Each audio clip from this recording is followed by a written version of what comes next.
Good morning. My name is Kat Cardenas. Today is April 19th, 2017. I am interviewing Juan Garza for the Voces Oral History Project at the University of Texas at Austin. We are in Austin. Thank you, Mr. Garza, for agreeing to be interviewed.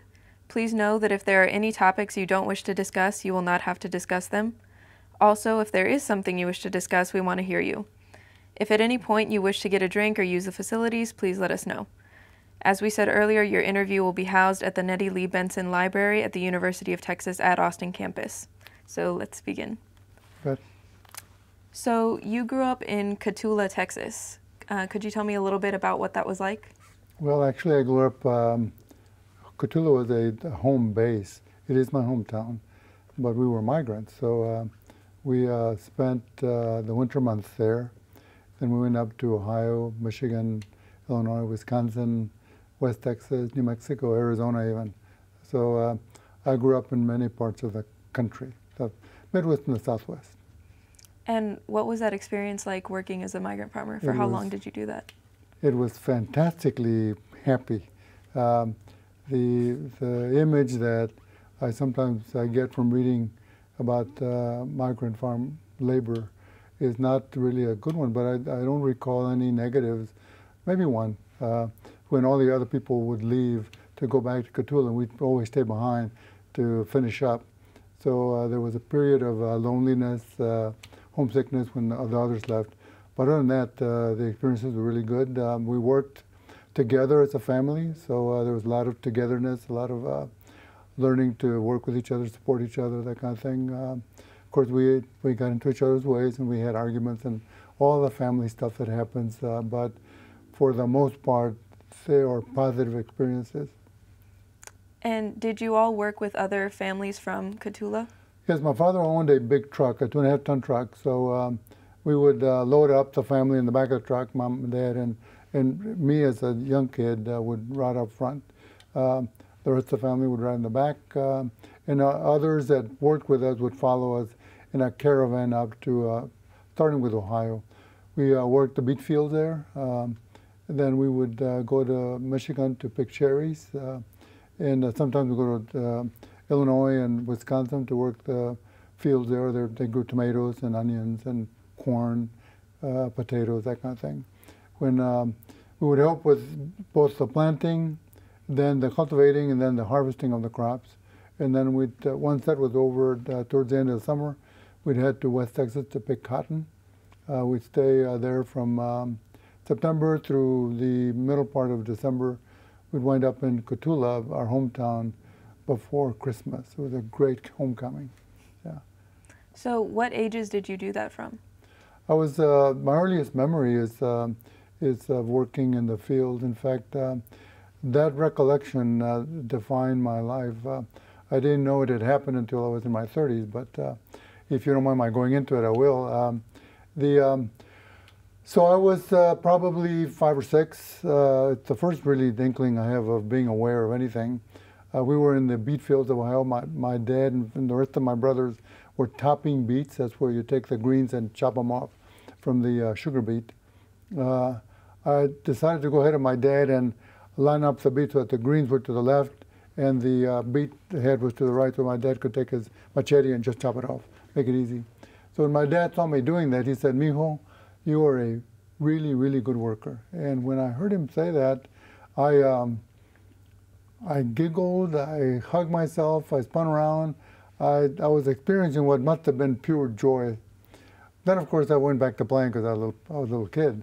And that memory lay dormant in my head for years until many, many years later. I was in my 30s, and I had just finished doing the lawn. My daughter, Bianca, was helping me. And she rushed ahead to get a piece of loose debris, brought it to me, and I said, "Mija, you are a wonderful little helper." And she did the same thing I did when I was a kid. She giggled, she hugged herself, she spun around, and I was instantly transported back to that moment with my father. And as I thought about it later on, I realized that that moment had defined my life because I love to work. And I was wondering, why do I like to work so much? I think we're here to make a difference, and we do it through our work. But I I've known others that don't like work all that much, not as much as I do. I don't think I've ever had a day of work. I consider it more like fun. But I think it has a lot to do with it, yeah. So my memories of working in the fields are all pretty good. We were always racing with each other. We made a game of it. So you're picking cotton, whoever came out first at the end of the row would win. Whoever picked the most pounds at that day would win, that kind of thing. So we just made a game of it. So, but it was very, very hard, don't get me wrong. So doing that work obviously made your family pretty close, but did it also kind of tie together the community from Cotulla that would go together? And all of us remained pretty close to this day. The people that followed us, the people that worked for us in Cotulla have remained close. In fact, some of them have passed away now, but remained close with us to the end. Yes, made us very, very close. And in Cotulla, it's obviously a pretty largely Hispanic town. Did you ever see many Hispanic people in positions of authority growing up? None. It was all basically Anglo. I was, as a young person, involved with Raza Unida, which basically was an attempt to awaken Hispanic in South Texas and make them aware that we could also be involved in positions of leadership. And eventually we won the elections and took over the political structure there in La Salle County. And how did you become involved with Raza Unida? Well, it started really with my brother-in-law. My brother-in-law had served in World War II, was a decorated veteran of World War II. In fact, he won a Silver Star. I enrolled, or my father, no, I enrolled myself at Wellhausen. I still recall it that day because my mom or dad didn't take me. I walked to school. I walked to Wellhausen, which was the Anglo school. They didn't accept me there because I didn't speak English. So I walked clear across town to Wellhausen and enrolled there instead. I spent what they call the 0 grade in Cotulla. I guess it's kinder. I was there for that, and then the first grade. When I was in the first grade, my brother-in-law enrolled his son, Raul, at Meadowbrook. He also did not speak English, but my brother-in-law refused to take him to Wellhausen, insisting that it was their job to teach him how to speak English. And so then he went over to the other side of town at Wellhausen, took me out of school, and enrolled me as well in Amanda Burks. By then I knew some English, so it wasn't so hard. So what kind of opportunities did you feel like were available to you job-wise and education-wise when you were going through school? Actually, basically unskilled, working at ranches or the farms. That's about it. Cotulla, La Salle County, South Texas, didn't have really much work. After I left Cotulla, after I was graduated from high school, I was enrolled at St. Mary's. And so I thought I would get a job in San Antonio, doing anything. I spent like a month scouring the paper and applying for jobs, and there really wasn't much work for Hispanic. So I went up to Illinois and worked in construction for a while, and intending to come back to enter St. Mary's, but I was drafted. So I just took a detour and went to the Army instead. And during your time you eventually went back to Illinois to go to Loyola. Correct. What was that experience like, being so far away from home, even though you had traveled before? It wasn't, it really wasn't away all that far away from home, because for us, home was the family. So by then, my brothers had dropped off and found jobs in Chicago in construction. Construction was paid several times more than farm work. It was a lot easier. And eventually all my brothers became heavy equipment operators. They made lots of money operating heavy equipment. And so I worked with them for a while. And so it wasn't really all that hard. To me, I was with my family. And I got married, so it became even easier. And how did you begin your journey trying to get into local government and eventually becoming city manager? Well, I went to work after I came out of the Army. I went to work at a factory, and I hated it. That was really work.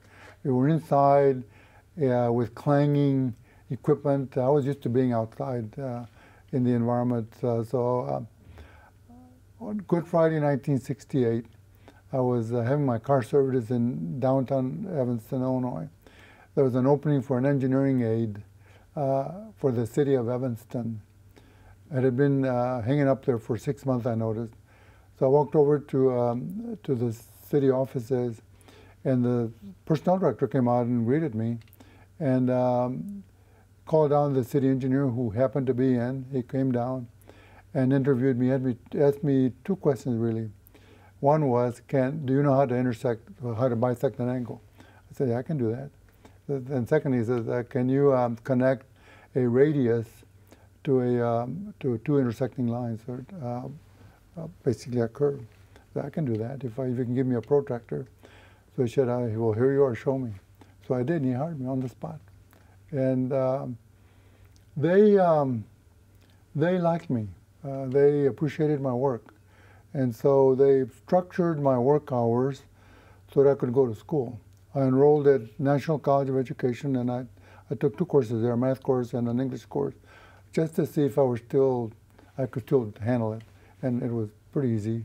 I went from there to Chicago Junior College, and then after that, I enrolled at Loyola University, and I got my degree there in math. And how did you make your way back to Texas and to Corpus and become city manager there? Well, the fellow that I worked for there, Ed Martin, asked me to come join him down in Corpus as his CFO. So by then I had left the city of Evanston, going to work as a CFO for the city of Moline, Illinois. And so from Moline, I went down to Corpus, served as CFO, assistant city manager, and then city manager. And do you think that growing up, your experience would have been any different if you had seen, maybe a Hispanic city manager, Hispanic mayor, or anything like that? It probably would have. My dad did such a good job of convincing us that we were really good workers, that there was nothing really we couldn't do, that it never occurred to me that I couldn't do it. Then I was good at math. If you think about it, very few people are really, really, really good at math. How many of us get math degrees? I'm the son of a migrant farm worker. I went to school no more than a few months of the year, all the way up to high school. And I still was able to graduate from high school. So nothing was ever hard for me. And I think it goes back to the fact that my dad took time to teach me about mathematics. Well, whatever he knew about arithmetic, he made sure I knew it. And that gave me a foundation to go on to higher and better things. So I think it all boils back down to, in fact, as I went through my career, and I got an MBA from Loyola, and I admit all the stuff that I learned in school has helped me. Obviously it has. It helped to structure my mind and to help me think analytically and all that, but the stuff that made me successful as a leader, as a corporate leader, was the stuff I learned from my dad. So, for example, you can't lead an organization without having to fire someone. That eventually you have to do that, but you shouldn't have to destroy a person when you fire them. And so the very first time that I saw someone get fired was my dad. And I was about 10 years old, and we had a guy working for us named Leno. We were picking cotton, and Leno would put dirt and rocks and bowls and everything he could into the cotton sack to make it weigh more. And Dad just couldn't have that. So rather than just firing him, we had told him many times that he couldn't do that. But at the end, when it came to firing him, he found him a farmer who didn't care what you put in the sack as long as the cotton was picked. So he took Leno over there. He actually moved him over, and Leno was tickled pink to be at a place where his work was appreciated. And so Dad didn't wind up destroying him. He actually wound up helping him. And so when I had to face the same situation in my career, I remembered how he did that, and I remembered that the first order is to preserve that person's dignity. and because it sends a signal to the people that remain as to how they might be treated. So, and then beyond that, just the value of work. That first memory that I had that really helped me in terms of understanding why work is so important to people. If you're ever in a conversation with folks at a party, you will, for example, find out that everybody wants to tell you about how they make a difference where they work. It was really bad until I got there and I fixed things. And I think that's what it has to do. You want to know that when you go to work, you make a difference every time you go there. If you're not making a difference, you're not happy at work. And more than likely it's because people aren't letting you to exercise judgment. So throughout my life, everything goes back to my father, the way he actually taught us to appreciate work. He never over-schooled us in how to work. He would tell us what needed to be done, and then we were free to structure our work to accomplish what needed to be accomplished. And so at the end of the day, I began to understand that work, really, human work, is the exercise of judgment and discretion. So for me as the boss, the limit was telling people I need this by when, a what by when. If I went to the how, that made work boring for my employees. What made it fun was for them to figure out how to get the what by when.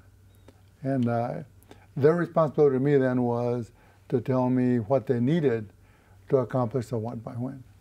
And so it made my job as a boss a lot easier, and I think the job for people who work for me also a lot easier. And all that comes from my dad. It's not stuff that I picked up in a book. It was stuff that I learned by watching him lead others in their work. Going back to something that you said just a minute ago, when you became city manager, were there any ways that you were set on wanting to make a difference? Well, sure. First of all, there are not that many Hispanic city managers in this country, and at that time in Corpus Christi there had never been one. So I was the first Hispanic city manager there. I was the first Hispanic CFO there. I was the first Hispanic CFO in the city of Moline when I was hired there. So I wanted to do that to show that others like me could do it. There's no reason why Hispanics can't excel. In fact, there's all kinds of reasons why we should excel. So it was important to me. The other was that I wanted to show that if you let people work, and by that I mean exercise judgment and discretion, a lot of good happens. So eventually I developed like a name for it, working at the speed of many. I never quite got to the point of working at the speed of all, because some people really aren't working at maximum potential, and so you have to figure out ways to get them more motivated. But and that's how I chose to make a difference, by creating an environment where people could do good work and increase productivity. So one of the knocks against me was that people who worked for me didn't seem to work all that hard because they didn't work the extra hours. We weren't always working at the middle of the night, whatever, while others seemed to work really, really hard, but we always got more done. That was the key, that we always got our job done by the time it was put to get done. Were there any specific accomplishments that you had during your time as city manager that you're really proud of? Oh, sure, yeah, gosh. In Corpus Christi, they're always short of water. When I got there, they're always running out of water. In fact, we had several water emergencies where you were rationed the amount of water you could actually use. You used more than that, you got fined.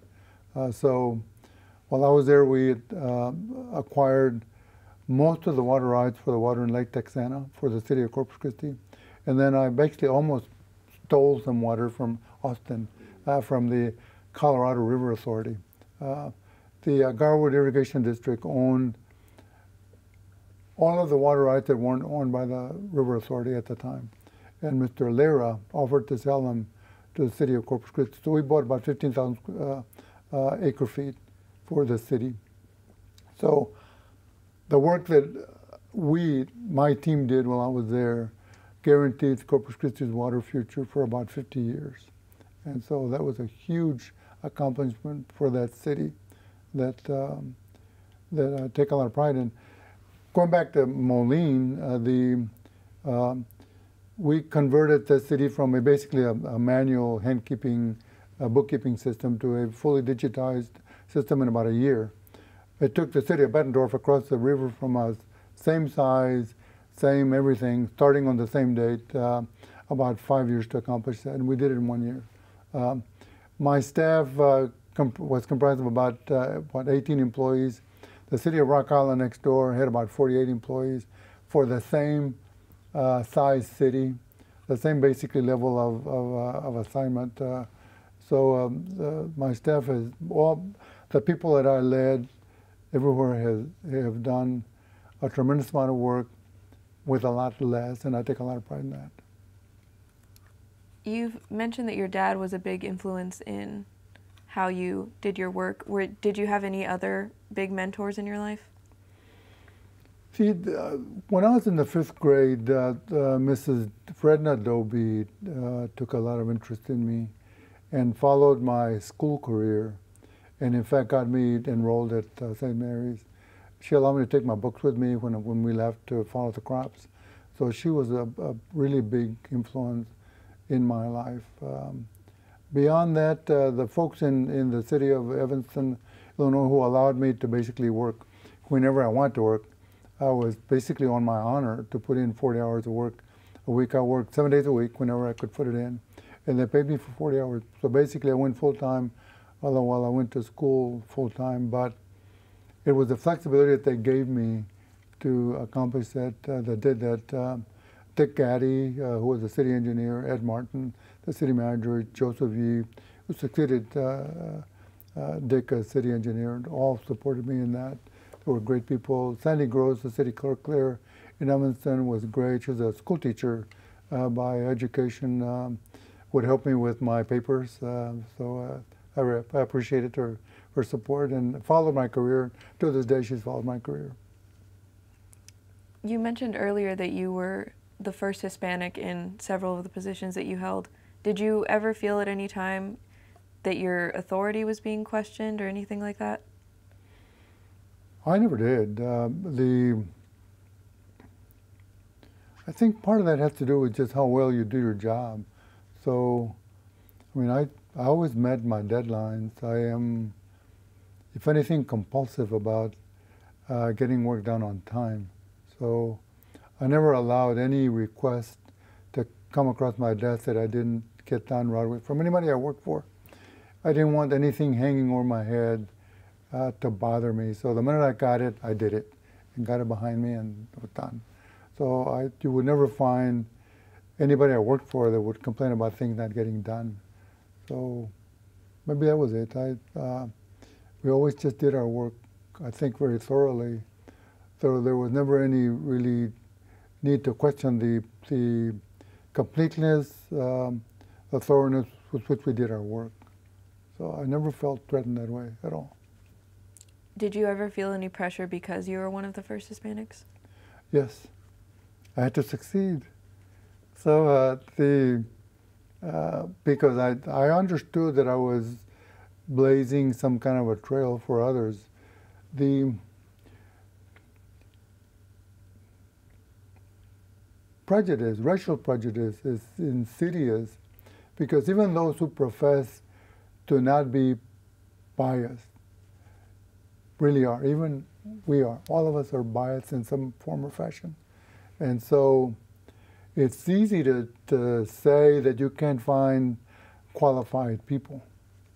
And it's, without really knowing, it's easy to allow the fact that you've never seen a Hispanic or a black person in a position of authority, to allow that to somehow guide your judgment. And it's really, really so easy to do it that my sense was that once I got into positions of authority, it was imperative that I succeed.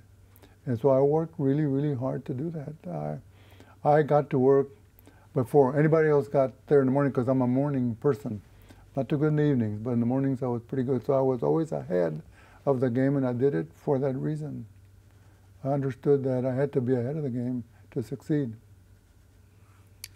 In Corpus and other towns like Cotulla, where it's largely Hispanic, but for a long time the city manager, the mayor, would have been a white person, did you ever hear about any prejudiced attitudes or anything like that from the people who were in power?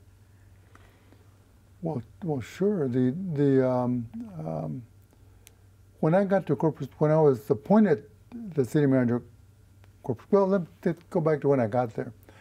There was one Hispanic department head in charge of solid waste, trash collectors, basically. That's what they all did across all of America.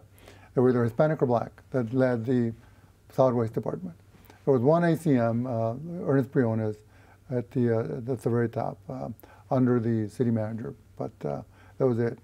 I was the first Hispanic beyond that really out of town that was appointed to position there.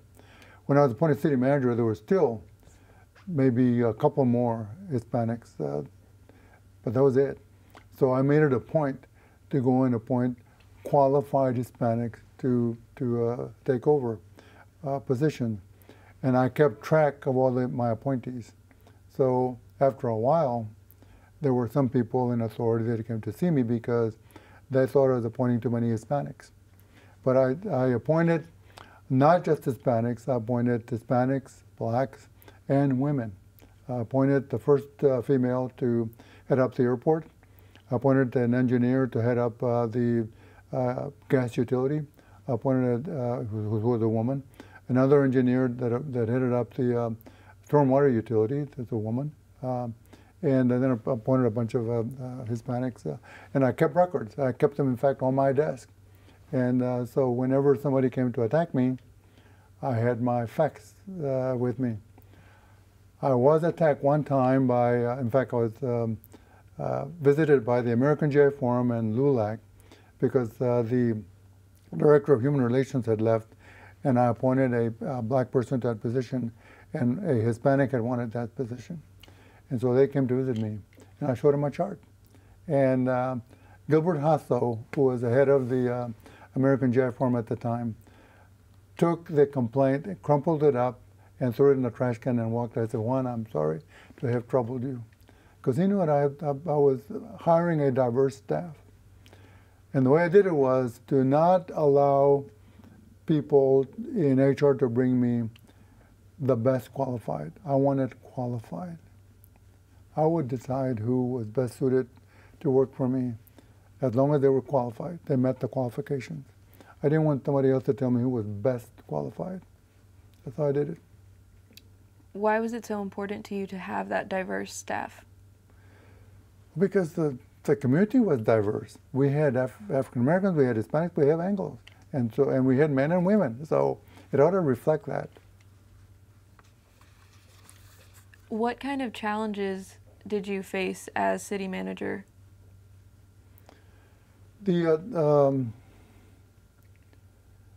Really keeping in Corpus Christi. The day I was appointed, the tax base was higher than when I left because a bunch of exemptions were voted in, and then we had the big recession that came in. People left, jobs left. So balancing the budget was really, really hard to keep it going because we couldn't just raise taxes. We had to do more with less. So I went to the people, my staff, the team, the workforce, to come up with solutions to our problems. So, excuse me. And we had some really, really good ideas. For example, you have to keep the streets striped to keep them safe so the people know where to drive. So you can't avoid buying an expensive piece of equipment to stripe streets. A striper costs you, like back then, a good $50,000, $60,000. In order for the paint to adhere, you have to sweep the street. Well, the street sweeper will cost you another $100,000. They're really, really expensive and hard to maintain. We couldn't afford the street sweeper. So the supervisor, the job foreman, suggested we get a sweeper that you could tow with a pickup. Well, the brush itself and the pickup cost you a bunch of money. The driver of the truck, a guy with no education, came up with the solution that I chose. We had high compression air on the painter. So he basically took a line up to the lead where they're going to paint, the little wheel there, and then so he blew high compressor air on the spot they were painting to clear it from debris, and they painted it. That hose cost about $5 versus $100,000 for street sweeper. That was really, really ingenious, and one of our employees, with no education, came up with the idea. So that's what we did. We relied on our workforce to come up with solutions to help us meet demand. Even so, it was really tough. The majority of the workforce in that city got paid basically the minimum wage that was allowed.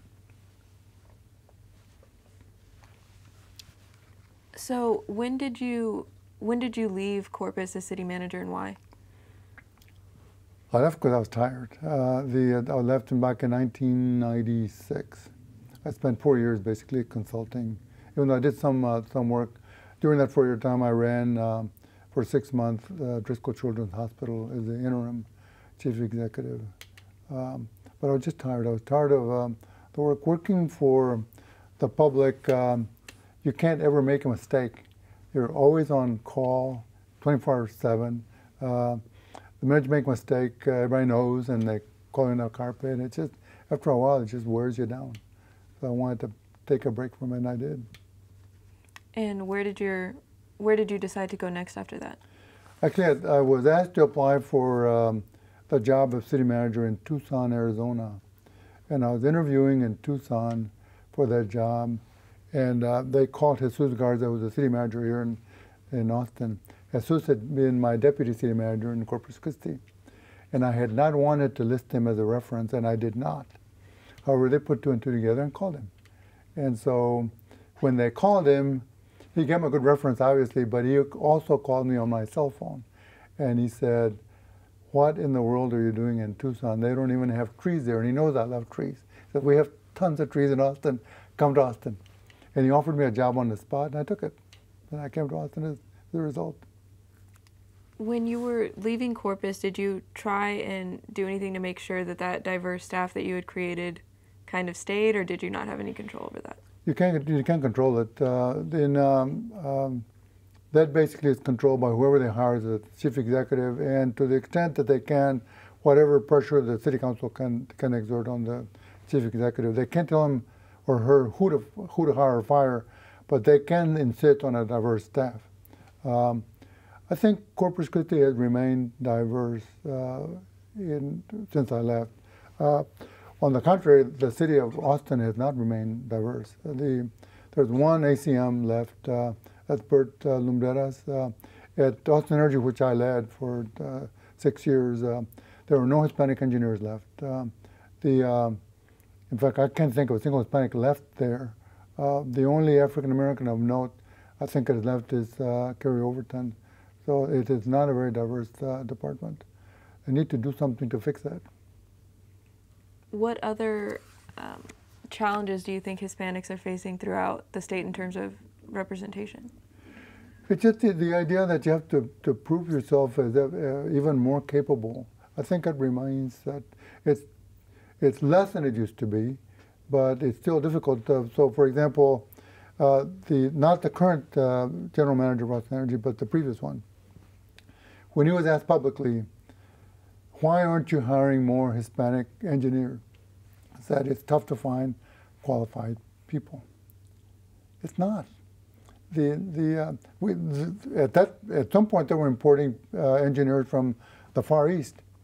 Mexico, the last time I checked, was the second largest producer of engineers in the whole world.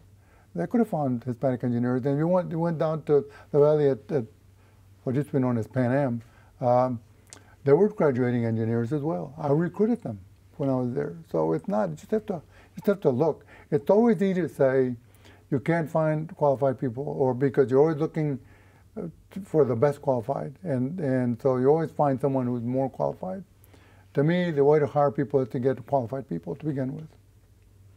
Is that excuse of not being able to find qualified people something that you've heard a lot in your career? Yes. And it's always used with all of the best intentions. But as I said, it's insidious. That's the way prejudice works. Have you ever had any like overt experiences of prejudice during your career? Well, not my career, but in my life. And I'm old enough to have seen the no Mexicans, blacks, or dogs allowed in restaurants, or barber shops, no Mexicans or blacks allowed. Or I'm old enough to have wondered why I couldn't try on clothes at a department store when my mom took me shopping, or because they wouldn't allow us to try them on. So my mom would always sort of eyeball you to see if something fit, just the way it was. So, you know, we went through all that. Things are really, really good now for you all. I'm glad. But there's still some of that left.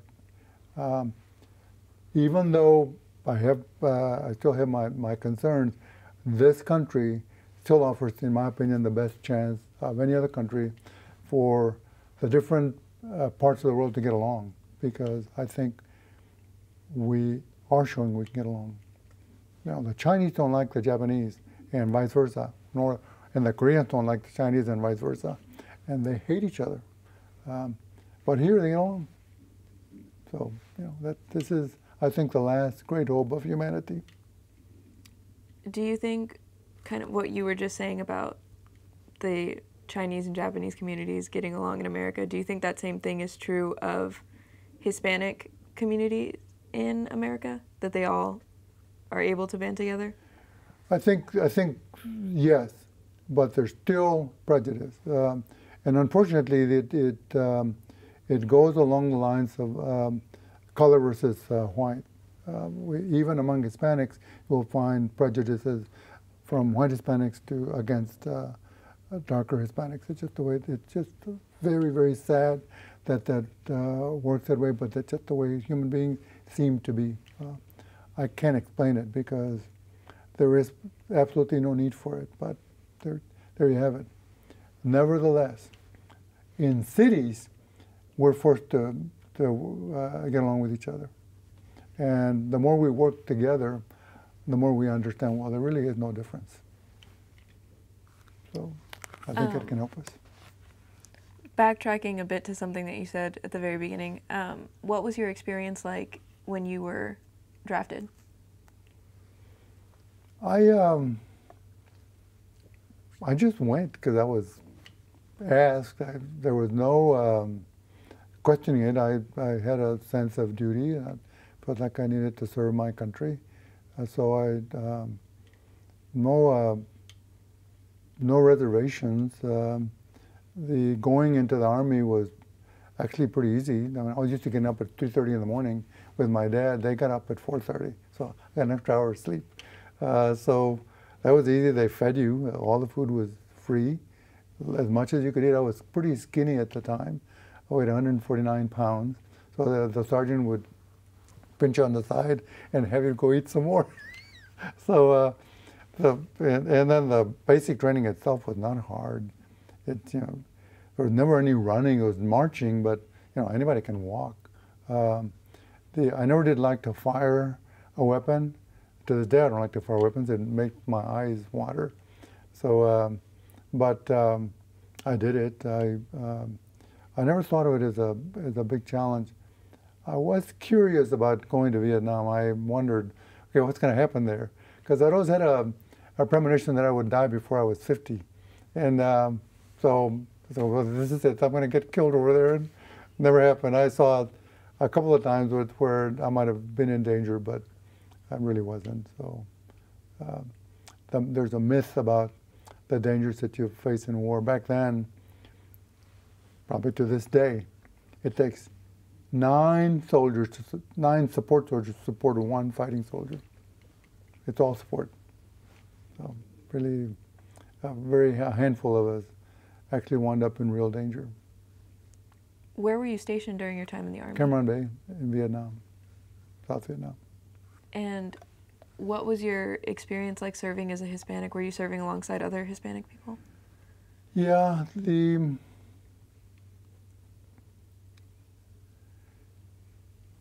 it or not, I didn't think that there was all that much discrimination as a Hispanic.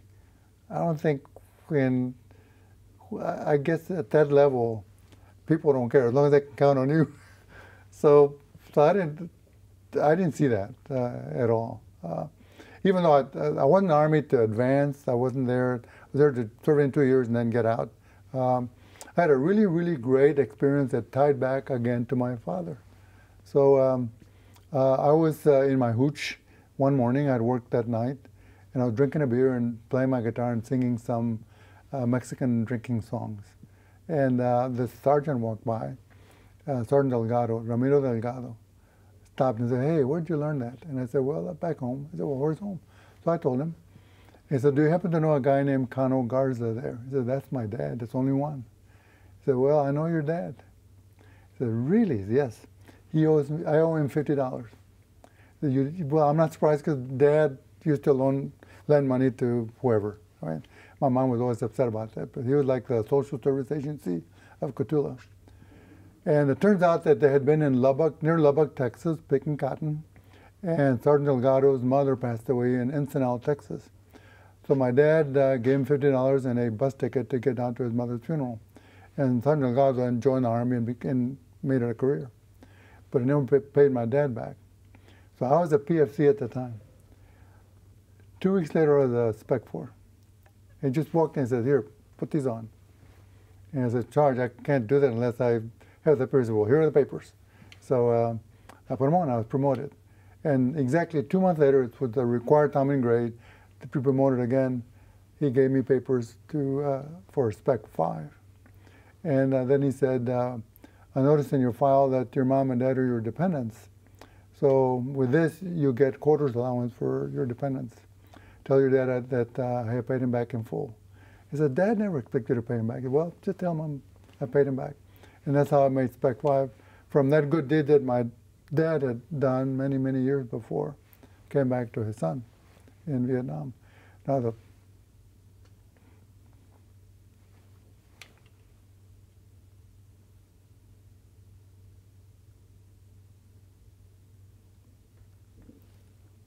interesting.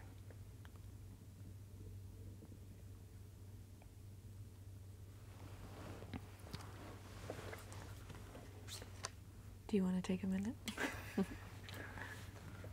I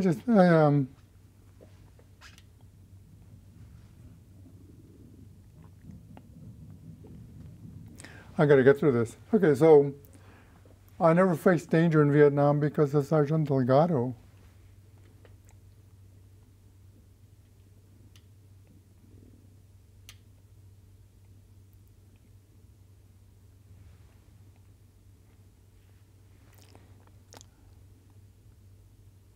Who was not about to lose me and have to tell my dad. So he protected me.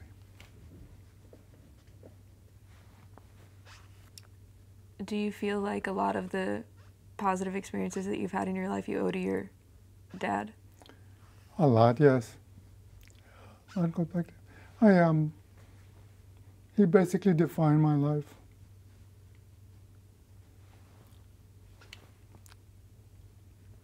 Sorry. That's okay.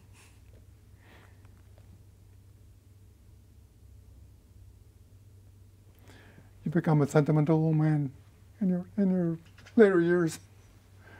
So, hey, I'm fine. Thank you.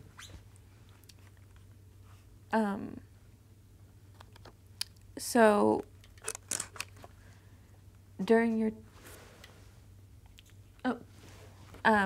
time in Vietnam, did you feel like it was kind of that it was more equal for you as a Hispanic person than it was back home, or? I felt like everything was really merit based, so and it didn't matter. They really didn't look at color. They didn't seem to look at color as much as I would have found that I'd experienced earlier in my life. It was different. The Army was different. We have a couple questions from my classmates. Sure. So this one says, Aside from challenging assumptions about Latinos in leadership positions, what are some other differences that having a Hispanic city manager made in Corpus? Well, I don't think that they would have, the staff would have become as diverse as they eventually got. And I don't think that the people in power in Corpus Christi would have accepted as quickly the competence of Hispanics, if not for the fact that they were appointed and they competently served. And so nothing works like reality. So once you prove yourself, then that's it. You break some doors and others can follow.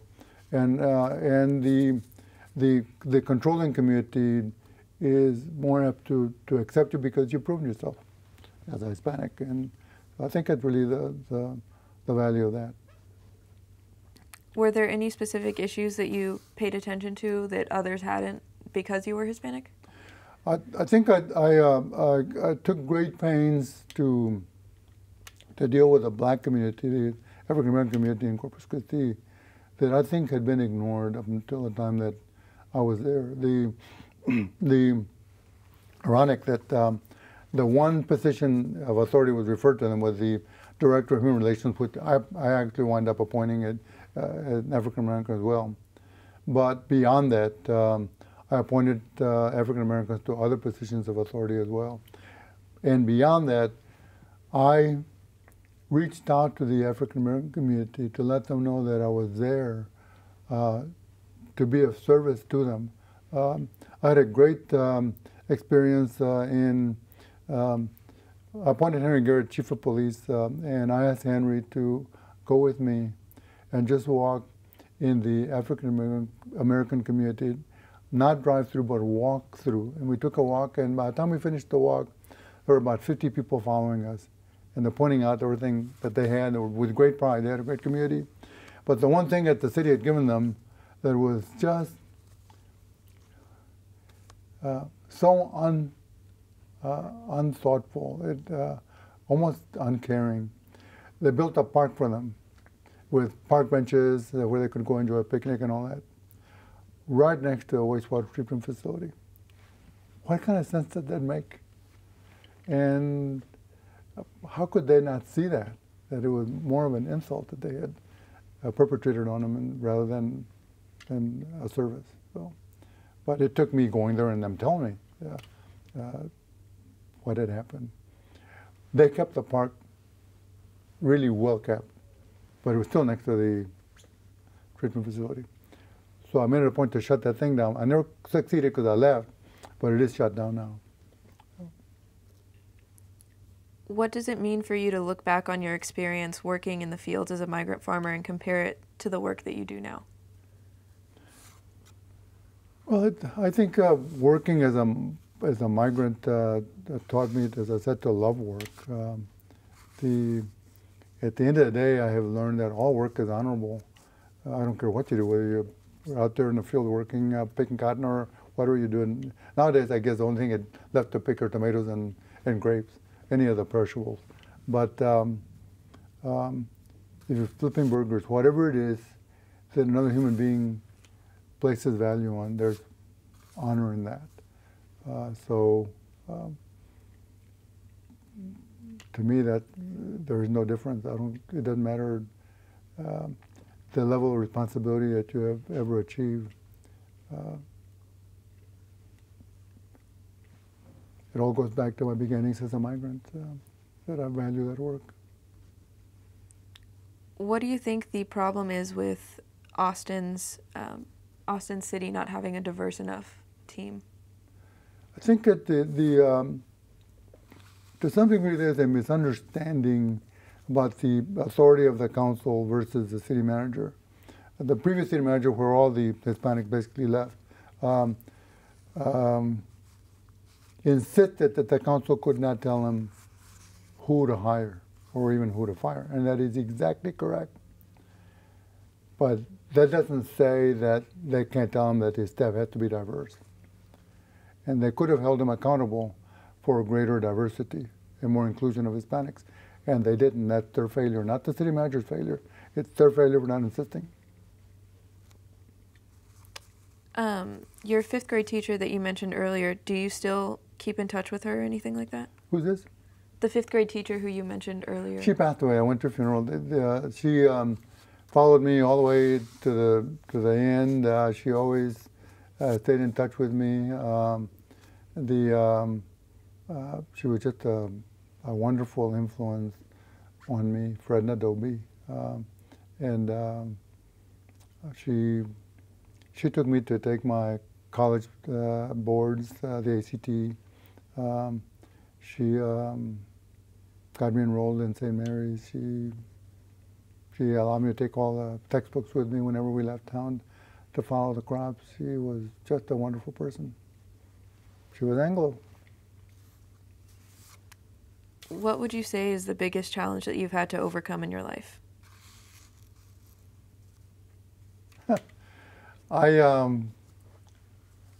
It's both a challenge and a plus. I love to read, and I become oblivious to the world when I read, and so I tend to ignore other stuff for my reading, and but on the other hand, that's really what has helped me to do what I have done, because I love to read. I love to read stuff that most people don't like to read. I spent 8 months in retirement, and I picked up something called the Quantum Enigma. You ought to read about it. It is the most interesting thing you can read. I read 4 books on it, and they were all difficult. The most difficult was something called The Self-Aware Universe by Amit Goswami. That took a lot of reading and a lot of concentration to get through it, but I loved it because it turns out that the world really isn't what we think it is. It just appears to be the way we think it is. Was working with Raza Unida considered controversial? We were a bunch of radicals. People probably feared us, and they probably should have feared us, because in retrospect, it was an extreme that we need to do to raise people's awareness to what the potential that could be. But it was negative in the sense that there were racial overtones that can never really have a positive, but it did raise awareness. The Democrat Party would not accept us. I refused to be a Republican even back then, even though the Republicans were much more liberal at that time than the Democrats were. In fact, they were the liberal party. But it had to be done to show folks that we could, in fact, determine our own future. So we did it. Once we won, we became Democrats. So, can you excuse me for a minute? Somebody has been trying to reach me.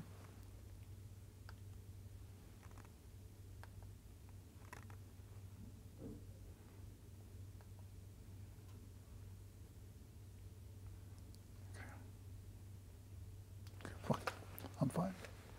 Thank you. Those were all of our questions. Is there anything else that you would like to add?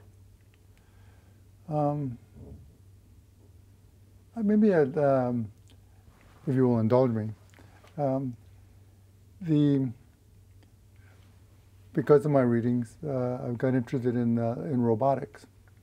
So, in the history of the world, technology has always led to more and more jobs.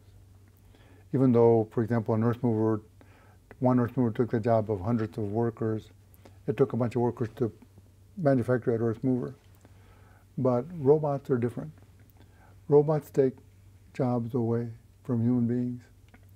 Robots can discern,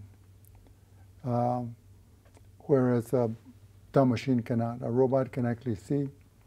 And, for example, riveting something, it can actually see where the rivet needs to be as opposed to just in that spot. You can move the contraption a little bit, and the optic thing will move it over, and it'll always be correct. It can do research. Watson does research. So it's taken jobs away that human beings do. So the only thing that the capital of the future for me is human intelligence. So you young people need to do everything you can to educate yourselves, because that is the wealth of the future. Great. Thank you so much for doing this interview. You're welcome. Nice job. I'm very impressed. Thank you.